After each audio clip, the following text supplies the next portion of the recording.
oftentimes you're seeing a scene play out that you think you see the whole thing in the trailer, and then it progresses, and you're like, oh, they didn't give away the entire thing in the trailer. Yeah. And that's a nice thing for a movie like this, because there were still a number of moments, especially in the scary parts of the movie, that audibly made me go, whoa. Yeah.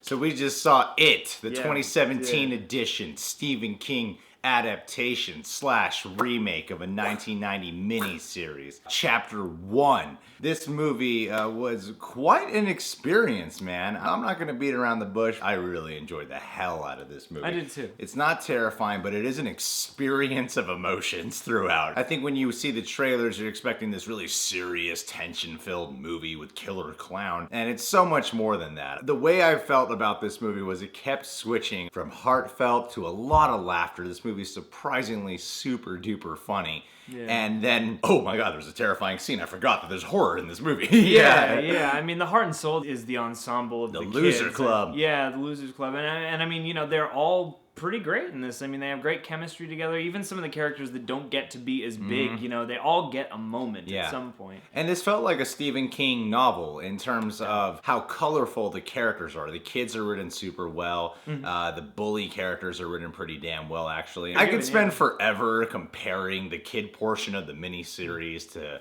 this, but I also haven't read the book, so I don't really want to just do that because the original source material is not the miniseries. However, I gotta say, I definitely enjoy this more than the portion of where the kids are in the It miniseries. The kids here are so lovable. They sound like real kids. Their chemistry and banter is fantastic. Sometimes it just sounds so damn natural. The dude who plays Will in Stranger Things,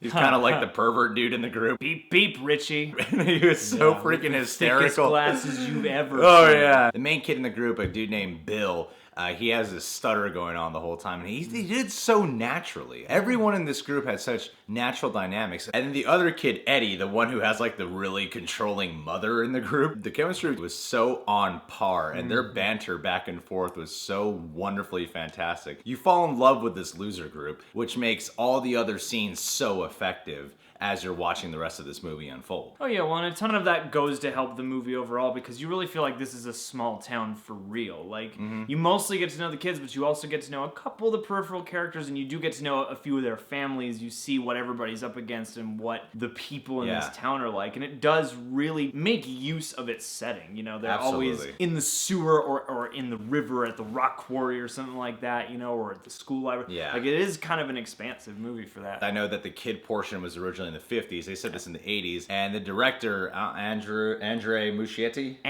Muschietti, he definitely made this an 80s film. Yeah. I found it funny how like something like Stranger Things was inspired by material like It. The new It movie takes inspiration from things like Stranger Things. Oh yeah, because I mean, 80s nostalgia is just the thing right now. But they really commit to the 80s in here, and I appreciate it, because sometimes it's like, okay, that's super 80s and kind of in my face, but most of the time, I like the little touches. Like you see in the background of the theater, they're playing Batman and Lethal Weapon 2, and they don't hone in on that, but it's just a nice little 80s touch to have. And Nightmare on Elm Street Part 5 at some point. I thought that they did a nice job of that too. And there's not like a crazy synth score or anything. In fact, the music is pretty varied, and it harkens back to older eras of cinema as well as newer ones. There's some like really icky synth sounds, but there are also some really crisp flute sounds. There's a lot of great detail, and that's sort of what shines the most for me in this movie. And the film is shot incredibly well, too. Oh, yeah. It's beautiful to look at. And there's some wonderful visual effects. And it's pretty well edited, too, all things considered, because there's a lot of weird Dutch angles that have to all match each other and stuff. It's got a really distinct visual. It's a really well-assembled movie overall. And you feel a lot during this movie. That was the main thing. I feel like if you go into this film expecting a terrifying experience, you're probably not going to get that. You might have a few moments that provide a good jump scare. You might have a few moments that might truly terrify you. I personally wasn't ever terrified, but I was always having a good time. There were times I thought it was scary and a little bit on the edge of my seat. I was always heavily invested in what was going on. It's more than just a horror movie. And of course, You know, the one thing we haven't mentioned, Pennywise. There's one thing from the It miniseries, a lot of people like call it a campy, corny thing, and I call it that too. But one thing we all take away from that miniseries is Tim Curry's performance. Bill Skarsgård had this daunting task of, I gotta do my own thing here and not have people just keep comparing me to Pennywise. Because of the way the approach of this film was taken, it allowed him to do a different type of performance as well. There's only one scene here that I'm like, oh yeah, that's definitely in the miniseries. The whole like take it scene from when he's giving the boat to Georgie. Initial sewer scene. Yeah, but they even do something different with that at the end of that scene that you don't get in the miniseries. And I was like, oh, this is definitely the movie and not the made-for-TV movie, you know? Yeah. And they take full advantage of that R rating in this. It's violent. And it's pretty weird and messed up at times, too, because, you know, the horror is not just bloody and icky. It's also surreal and unnerving. And yeah, like, if I had a complaint about this movie, I would say, like, I was missing a bit of tension or suspense, perhaps. Yeah. But I thought all their ideas and the execution of all the horrific scenes, you know, is pretty good. Because this movie has a lot to get done in, 2 hours and 20 minutes, which is already kind of long for a horror movie, so I don't necessarily blame them. Well, it's a really character-driven horror movie. Yeah, and that drives everything home, and that makes the scary scenes, that much higher in terms of stakes. Yeah. I thought the visual effects were pretty damn good, actually. I could see some people kind of walking out of this being like, it's a little too heavy on some CGI, and there's a couple of moments where I'm like, that's very Andy Muschietti-like. There's one specific type of fear element where you're like, that's straight out of Mama right there. I for a second, I was just like, oh, Mama's in this movie. Yeah. Great. I don't want to give anything away, but there was a couple of really fantastic visual effects scenes where I did not see this specific creature fear-based moment coming. And it was extremely well done. Like, oftentimes you're seeing a scene play out that you think you see the whole thing in the trailer, and then it progresses, and you're like, oh, they didn't give away the entire thing in the trailer. Yeah. And that's a nice thing for a movie like this, because there were still a number of moments, especially in the scary parts of the movie, that audibly made me go, whoa. Yeah. Oftentimes when I'm like watching trailers or doing reactions, it's like I'm really letting out how I feel. But in movies, I'm very anal about just like being a quiet moviegoer. But there were times where I was just very audible. Even moments where like there was shit happening on screen where I noticed my face, and I rarely even do this, even in a horror film. I was like, what the hell is that? Yeah, totally. There's some truly creepy stuff. What Bill Skarsgård does, he does a really good job, and I like the way Muschietti captured a lot of his scenes. There's an interesting effect that you do see some of it in the trailers. Whenever he runs, he does the head shaking thing, and then like the camera's like he's steady, but everything else is like it's a furious, angry, creepy thing. Kind of his face is always like perfectly still at the center of it in a really eerie kind of way. What I think a lot of people don't realize about it is that it's more than just kids versus a clown. It's a clown is someone who hones in on your worst fears. Yeah, and uses that to sort of weaken you and prey upon you. Mess with your imagination. This film takes full advantage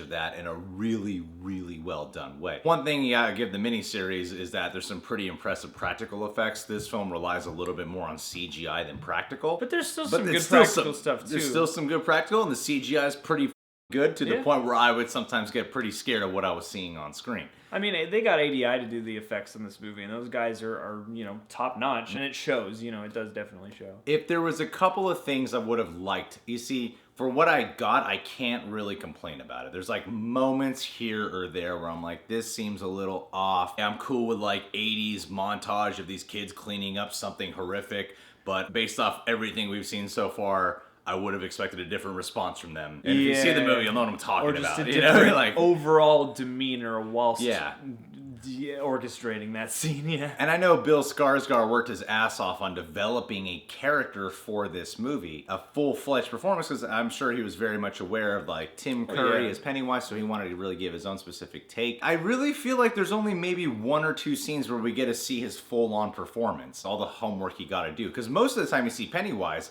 it's a bunch of crazy scare shit going on, a bunch of crazy visuals happening, and it's the performance that you want to see a little bit more of to make him such a signature Pennywise for us. I feel like when you watch like Tim Curry, you remember how he talks, how he interacts, and all that stuff. And I would have just liked a little bit more of that. Maybe like 1 or 2 more scenes for a movie that's 2 hours and 20 minutes. So much in it, I get why we don't get that. There's a couple of scenes I can think of where I'm like, I really love those scenes. when it's just Pennywise kind of just talking, you know? I could have used it a little more, although I'm in the middle on that, because part of me is like, good on you guys for leaving us wanting more, basically. Yeah. Like, for not giving us too much and making him completely unscary. I'm kind of with you. I could have done with a little bit more, but as it stands and with as much as this movie has to do, I still got a decent glimpse. I know you haven't seen the miniseries, but when it cuts to the adults in the miniseries, you do get a lot more Pennywise talking as opposed to the kid portion. So I'm sure we'll get more. That thing I wanted, that's... it leaves me wanting that, and I feel like they're going to deliver that in part 2. If that's what's coming up, then I'm just going to currently be unupset that there's not more Pennywise in this movie. You know, if there's going to be definitely more, and if he's going to get another chance to shine out in this character, which I can't imagine why he wouldn't, I'm excited to see. And I like the way everything's really interwoven. You know, for a film that is a chapter 1 in a 2-part movie, in a day and age where movies are built on franchises and setting up sequels, it ends in a way where you're like, you know, I know we're getting a sequel, but kind of if this movie failed, this movie just happened to fail at the box office, we wouldn't need it, you know? Good. Like that, you could end it here. It's that good of an installment of a film. They just focused on selling one damn good movie. I thought they did such a good job with that. I guess a couple other things I would have liked too. Pretty much everyone in the Losers Club, it has a lot of time to be fleshed out. And there was just a couple of kids in there where I'm like, they set them up to get fleshed out. They set them up to have big payoffs. But I kind of feel like they were a little pushed to the background a little bit more. There's the Jewish kid Stan. Like, that's what I remember about him. He's the Jewish kid. And then the black kid Mike. You know? And I'm like, that's all I really remember about them. I know their backstory because they told it to us. Everyone else gets a lot more rewarding screen time and bigger payoffs. And their characters are more written than those two, you know? And I kind of hoped, especially the way Mike enters the story, like, I kind of hoped that character would grow or just get more time to be kind especially because of how they set him up. You start him off on his sort of own story, and you're kind of paying solely attention to him for a little bit until he meets the Losers Club. And at that point I was like, oh, I thought you were going to be a part of this movie more. There's a group of bullies in this movie, and the main bully in it, Henry, after seeing the miniseries, which I thought was super corny in the miniseries, here, this guy does a great job, and I love the way they flesh out his character, because as his character progresses and we see where they're going with it, it makes sense and it adds up to a really satisfying point for me where I'm like, wow, I didn't actually see that coming, but they were hinting at that from the very beginning. When you've got all these explorations of fear, and the movie is sort of like about what you do in the face of fear, you know, like it is a creature that feeds off of it, and the whole point is you're supposed to band together and not cave in. And so like that character is a whole other side of that coin where he's clearly fearful of his father and angry and just warping worse and worse. And he becomes the scariest thing about this movie to me.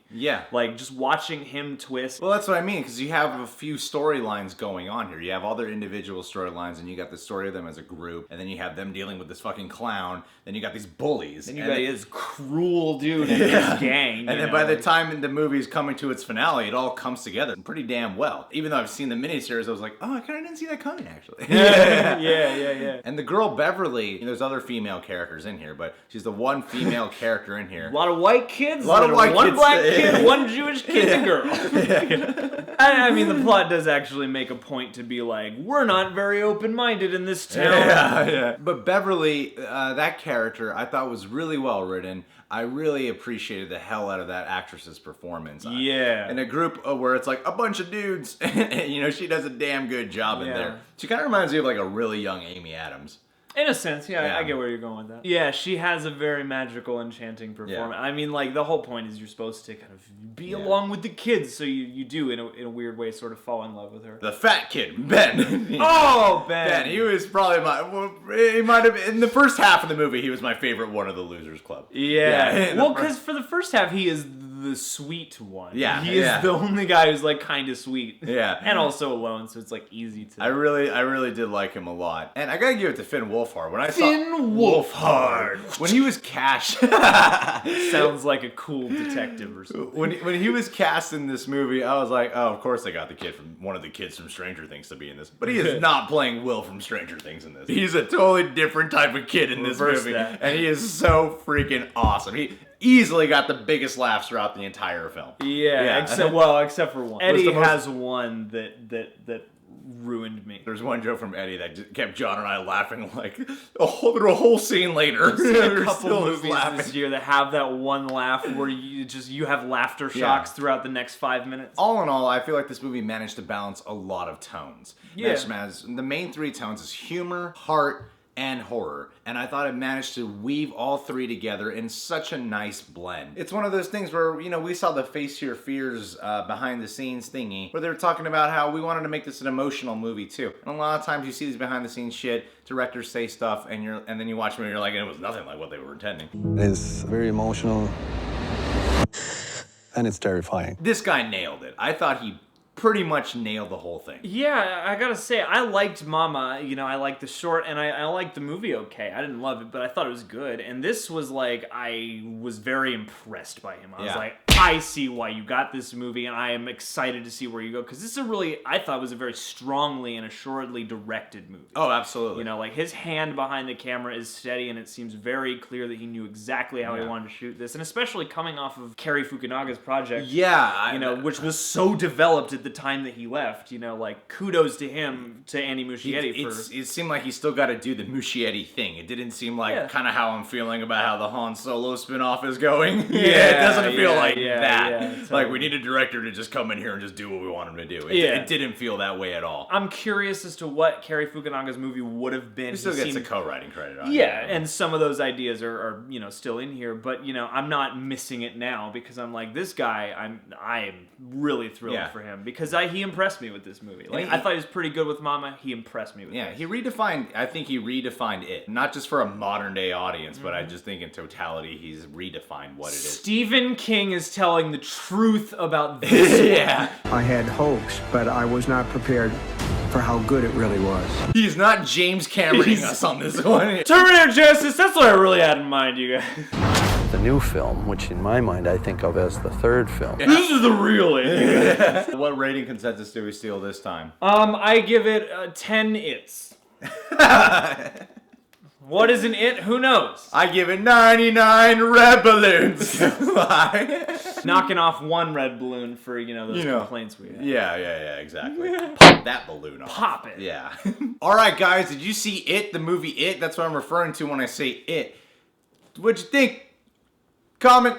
Subscribe to The Real Rejects. Click that notification bell. Tell me why I'm wearing a True Blood shirt. John is John Humphrey on Twitter and Instagram. Follow him there. And go check out our Patreon. Patreon.com/TheRealRejects. Become a Patronaject today. What does that mean? Go there to find out.